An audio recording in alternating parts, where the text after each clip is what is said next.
We begin with the tropics, where we're watching two areas of disturbed weather. One is very close to Africa, moving into the North Atlantic. No threat to the United States, although it has a good chance of development.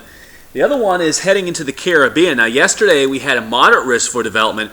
It's down to just 30%, and the model that does develop it runs it into Central America, so I don't think it will be a threat to the United States either, even though it is very similar to where Ian ended up developing.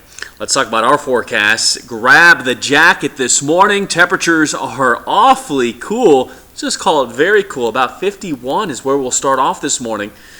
We'll get out of the 50s into the 60s around 9:30 and into the 70s right around lunchtime and topping off in the upper 70s. Temperatures very similar to yesterday. The only differences won't be quite as breezy. You may see a little bit more cloud cover, at least here in Albany in the afternoon, but our eastern communities were shrouded in clouds yesterday. You'll see actually more sunshine.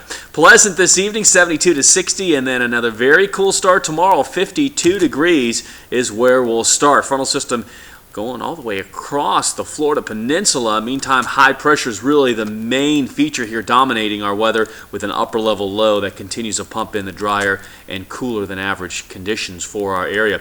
This high pressure will be with us pretty much for the rest of the work week. It does start to scoot south and east, and that will warm us up, especially as we get into our Thursday and Friday. Temperatures getting into the mid-80s on Thursday, and then Friday we'll take a run at 90 until this front comes in, and that'll knock our temperatures back down. Your Wednesday forecast, 52 to 83, mostly sunny. Thursday, 50 to 86. What a huge jump in temperatures. That's the dry air doing its work. Almost 40 degrees. Toasty on Friday, 53 to 89, and then Saturday we start off a little bit milder, but then we cool into the low 80s with that northerly wind pumping in some of that cooler air.